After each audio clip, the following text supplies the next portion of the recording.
Bonjour Circe Deslandes, on est où? Alors nous sommes au Supersonic, qui est l'ancienne OPA en fait, qui a été complètement rebâtie, donc il y a une super belle scène avec du bon son. Et c'est ma release party ce soir, puisque je sors mon deuxième album, qui s'appelle Femme Louve. Est-ce que tu es consciente, avec ta musique, de faire peur aux hommes? J'ai peur aux hommes qui sont pas vraiment des hommes, mais sinon des hommes qui n'ont pas de problème avec leur masculin ni leur féminin, je vois pas pourquoi je les effraierais. J'étais prêt ? Non, pas du tout. Donc le yin et le yang, en fait, dans ta musique, ça se retrouve, ces deux énergies masculines, féminines? Mon écriture, elle est centrée quand même sur le féminin, sur l'intime, sur des choses un petit peu sur les bas-fonds de l'inconscient, disons. Donc en ça, on peut dire que c'est une écriture plutôt féminine.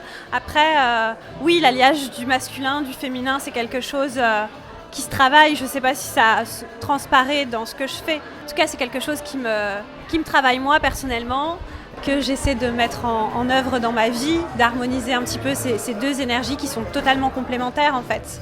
Plutôt magicienne, plutôt sorcière ou plutôt amazone? Plutôt sorcière. Plutôt sorcière. Pour moi, la figure de la sorcière, elle est très très liée à la figure féministe en fait. La sorcière pour moi, elle est connectée à ses instincts, à son animalité. Moi, ma vision de la sorcière, elle est vraiment en accord avec la vision de la femme louve, de la femme sauvage, de la femme éveillée, intuitive, animale, qui est connectée à son intériorité. Être connectée à son intériorité dans la société dans laquelle on est, c'est pas facile. La plupart des femmes se retrouvent du coup muselées. Il faut apprendre en tant que femme à se défendre en fait. Je me bats pas contre les hommes, je suis pas dans un positionnement comme ça en contre, au contraire. Féminisme, c'est juste, ça prône juste très simplement l'égalité en fait. Dans les droits sociaux, la liberté de s'exprimer, c'est quelque chose d'assez simple, hein. J'en parle de manière très naïve. J'ai une question qui sera peut-être plus biblique à te poser. Voilà. Parce que tu parles de Lilith également et beaucoup de gens ne savent pas qui c'est. C'est un nom qui a été retrouvé au fil de l'histoire jusqu'à des séries sur des vampires. À quelle Lilith fais-tu référence? On parlait de la sorcière juste avant. Pour moi, voilà, Lilith, elle s'inscrit exactement dans cette même lignée de femmes libérées, affranchies.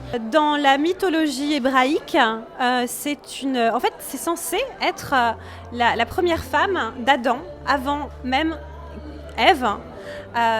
Sauf qu'on n'en parle pas, elle a été châtiée, elle a été reniée. C'est une femme rejetée en fait. C'est une femme rejetée qui a pris le pouvoir. Elle a été chassée parce qu'elle refusait de se soumettre à Adam. Cette idée que Lilith puisse être en fait la représentante des nombreuses religions et croyances qui remontent en fait à avant la conception monothéiste, puisqu'à partir du monothéisme, on est dans une religion masculine exclusivement, une figure du père qui prend le dessus, là où avant on avait des figures de la déesse mère. Voilà. Et Lilith est un peu la dernière représentante en fait, et justement elle est chassée, c'est symboliquement une façon de dire voilà, maintenant c'est fini, vient l'ère du mal. Et puis elle est vraiment diabolisée, tu vois, c'est la femme mauvaise, la femme qui mange ses enfants. Pour moi, Lilith, c'est au contraire la femme qui rayonne, la femme qui est en pleine expansion et qui est donc extrêmement lumineuse. Tu m'as confié il y a quelques années que tu mettais tous tes vices dans tes chansons, ce qui te laissait le loisir d'être quasiment une femme normale au quotidien. J'ai dit ça? C'est vrai? Genre t'avais noté quoi? Non, je l'ai retenu, ça m'a marqué, je me suis dit waouh, la fille elle assume totalement de mettre, parce que c'est vrai que t'as quand même écrit une chanson pour ceux qui savent pas qui s'appelle T'habites. Oui, mais c'est assez proche de ma réalité en vrai. Effectivement, ce mot qui est trivial, qui est cru, mais c'est à l'intérieur d'un contexte qui est poétique et c'est vraiment une chanson d'amoureuse. Pour moi, c'est une déclaration d'amour, T'habites. Je vois pas de vice dans cette chanson-là. C'est marrant que j'ai pu te dire ça, mais peut-être qu'avant j'étais plus vicieuse. Maintenant, je suis plus normale. Moi, j'adorerais pouvoir refiler cette chanson-là à un homme qui ait les couilles de chanter T'habites. Le défi est relevé. Le défi est relevé, je chanterai T'habites. C'est pas ta bite sur la table, je vais te défoncer avec ta bite. Non, ça n'aurait pas de sens. Ce serait moins dérangeant finalement. Finalement oui, parce que la violence c'est beaucoup plus conventionnel. Exactement. Chérie, j'ai vu que tu m'avais bloqué. Bah c'est pas très gentil ça. Heureusement j'ai un autre compte avec lequel je peux te parler. J'aimerais bien que tu m'acceptes dans tes amis, allez, s'il te plaît. Crois pas que je te drague. Je sais qu'il y a des gars chelous qui traînent par là, mais moi j'ai juste envie de discuter un peu, t'inquiète.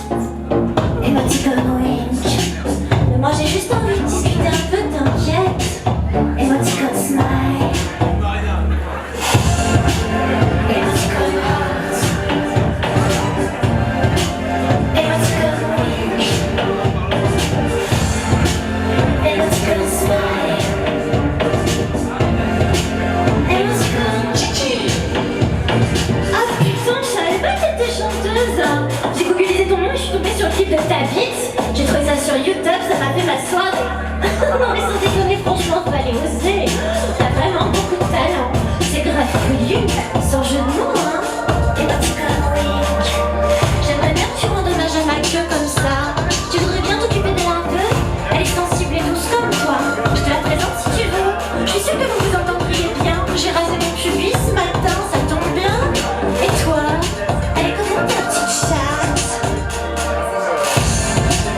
Et là tu comme Hot. Et là tu comme Wink. Et là tu comme Smile. Et là tu comme Kiki. Bah dis donc, t'es pas très causante, hein. T'as chopé le melon ou quoi? C'est vrai qu'avec tes pauvres 3000 j'aime acheter en promo sur scopiline.com. Y'a de quoi péter plus haut ton petit cul de salope.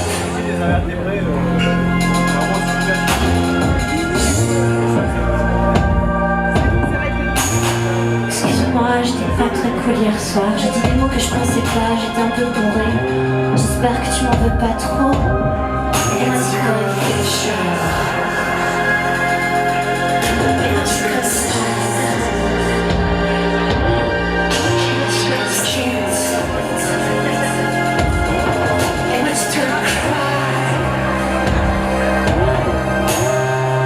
Alors, tu boudes? Tu fais ton putain? Qu'est-ce que c'est susceptible d'artiste, c'est pas incroyable. Tu vois? Je pensais que t'étais différente, mais en fait je me suis trompée. T'es comme les autres. Toi et ton nombril, y'a que ça qui compte, hein? Bon, j'en ai ras-le-bol de toi. J'aurais plus que faire mon temps à discuter avec une connasse dans ton genre.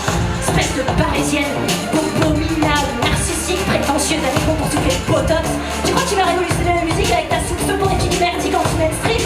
Tout juste bonne comme tu croyais le canon. Et tout le monde s'en fout de ta gueule. Retourne d'où tu viens.